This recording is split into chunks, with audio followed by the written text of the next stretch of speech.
Oso zaila da krisiaren jatorria ondo ulertzea, eta baita ere krisiaren oraingo egoera, eta zergatik horrenbeste urte pasauta ondino krisia gainditu gabe gagozen ondo ulertzea, ez badugu ondo aztertzen politika monetarioa. Politika monetarioaren kontraesanak klabeak dire ulertzeko oro har mendebaldearen politiken kontraesanak eta konkretuki mendebaldearen krisiari aurre egiteko politiken kontraesanak. Azken hilabeteotan, batez be, oso gauza nabaria izan da Europa mailan alde batetik inbertsio sustatzeko politiketan eta bestaldetik politika monetarioen artean sortu den desoreka nabaria. Alde batetik etengabe entzun dugu zelan inbertsio politika sustatu behar dan Europa mailan batez be Juncker plana delakoaren inguruan. Horrenbeste hitz egin plan honen inguruan, eta badakigu azkenian Europar Batasunak funts plan horren atzean jartzen dituen baliabideak 20.000 milioi eurotakoak direla, besterik ez. Eta justo aldi berean, hilabete bardinetan, esaten da eta adierazten da argi eta garbi, inolako lotsarik gabe, politika monetarioaren bidez, Europako Banku Zentralak, hemendik urte terdira eta modu progresiboan jarriko du bankuen eskuetan bilioi bat baino gehiago, bilioi bat euro baino gehiago. Hau da, plan Juncker delakoa, baino 60 aldiz gehiago. Hau sakonki aztertuta onartezina da.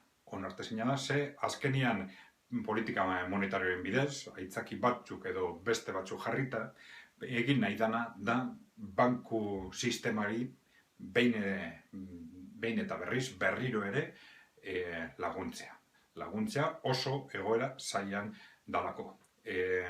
Politika hauen helburua ez da hazkundea, ez da krisiari aurre egitea. Politika hauen helburua da bankuak banku handiak berriz ere salbatzea.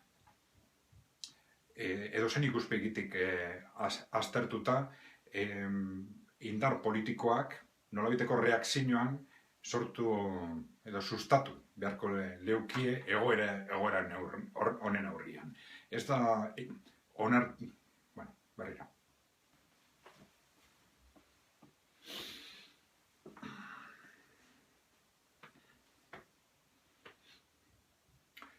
Diru politikarekin gertatzen ari dana Europan eta Estatu Batuetan ez dara onartezina. Aitzaki batzuk edo beste batzuk jarrita, benetako helburua bankuak berriro salbatzea da. Besterik ez da hazkundea, ez da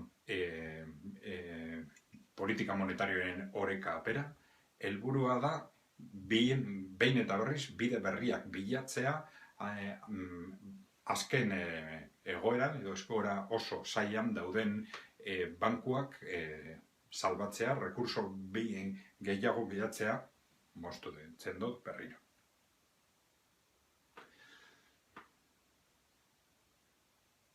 Funtsezkoa da egoera horreri aurre egitea. Horretanako, indar politikoak batez be, eure direlako interes orokorrak defenditzearen arduradunak, argi eta garbi azaldu beharko lukie, zergatik egiten ari dana. Zergatik horrelako rekursoak bideratzen direla sistema finanziari, jakinda hori ez dela egokia eta ez dela interesgarria ekonomiarentzat, ekonomia produktiboarentzat, ez dela interesgarria eta ez dauko inolako zentzurik Europarren interes orokorren ikuspegitik.